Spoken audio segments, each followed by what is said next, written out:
Ousmane Sonko est un homme politique sénégalais, devenu une figure importante de l'opposition avant de devenir Premier ministre.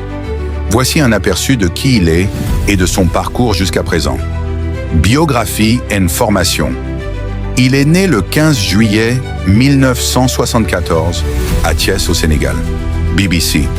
Il est issu de parents fonctionnaires avec des origines en Casamance, Baol et Fouta.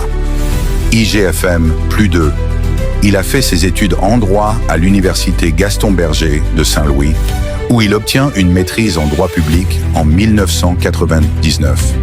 France 24, puis il entre à l'École nationale d'administration, ENA, dans la section impôts et domaines. Primature +2, France 24 +2, début de carrière et engagement, il a travaillé comme inspecteur des impôts et des domaines. France 24 +2, Jeune Afrique +2, il a fondé le syndicat autonome des agents des impôts et domaines, SAID, ce qui lui a permis d'être visible dans les questions de justice fiscale et de lutte contre la corruption.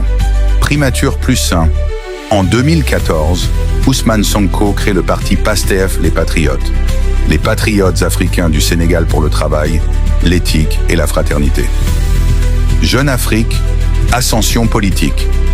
Il devient député en 2017. Maligé. En 2019, il se présente à l'élection présidentielle sénégalaise et arrive 3e. En 2022, il est élu maire de Ziguinchor, une grande ville de la Casamance. Controverse judiciaire. Il est accusé par une femme nommée Adji Sarr de viol et de menaces de mort.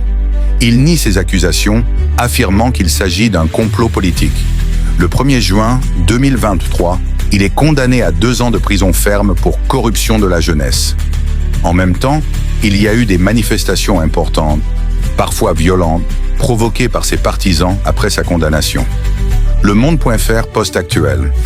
En avril 2024, il est nommé Premier ministre du Sénégal par le président Bassirou Diomaye Faye.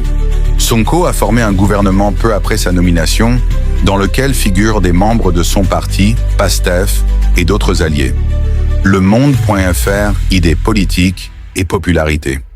Il est très populaire parmi les jeunes Sénégalais, notamment grâce à son discours anti-corruption, à la dénonciation des inégalités, à sa critique des élites et à sa volonté de réforme.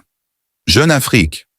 Il est aussi souvent perçu comme une figure anti-système et comme quelqu'un qui veut rompre avec certaines traditions